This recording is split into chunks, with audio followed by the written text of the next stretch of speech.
Well, we still got some winter weather to go through this week. Looks like today's weather impact is going to be the residual impacts of yesterday and the day before snowfall. That in the form of some black ice or even some patchy fog in the West Plains.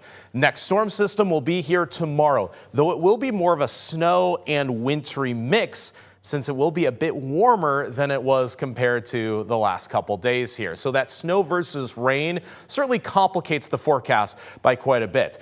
Big plume of moisture, though, getting ready to get aimed at the Pacific Northwest. So that's where all that moisture, be it rain or snow, is going to come from. We just get a day ahead of then. So here's what we're looking at for tomorrow. We'll start with the snowfall totals.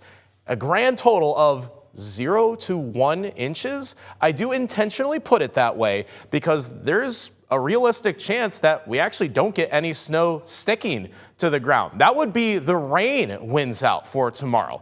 Though there are some simulations and some scenarios where we get close to an inch of some very slushy snowfall. Kind of like what we had about a week ago today with that first snowfall. It was very slushy. Was technically 0.8 of an inch, but it didn't stick around for very long. I think that will be similar to what we see for tomorrow.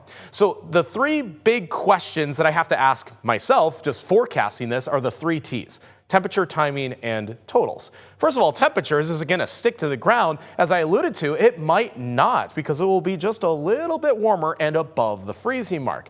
The timing, well, if it hits in the morning, more likely snow. If it waits into the afternoon, more likely rain. So that's a consideration as well. And the totals you just saw, quite literally 0 to 1 inch of very slushy snowfall, or it could even just be rainfall, depending on that timing. There's still a few question marks because our computer models don't necessarily agree with each other on how this plays out. So here's one such scenario.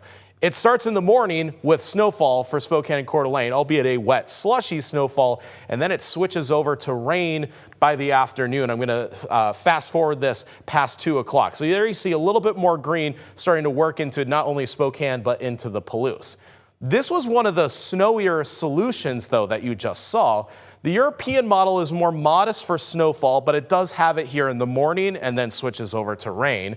Our usual future tracker, which is known as the graph modeling, gave us 0 snow at all. And that's why this is a little complicated. I'm looking at different computer model simulations and scenarios, and none of them really line up perfectly. So there is certainly some wiggle room. I still think it will be messy one way or another, whether it does officially snow or it ends up a little bit more rainy or slushy. So we'll still want to be cautious either way with tomorrow before things warm up in a big way this weekend with highs in the 40s starting this Saturday.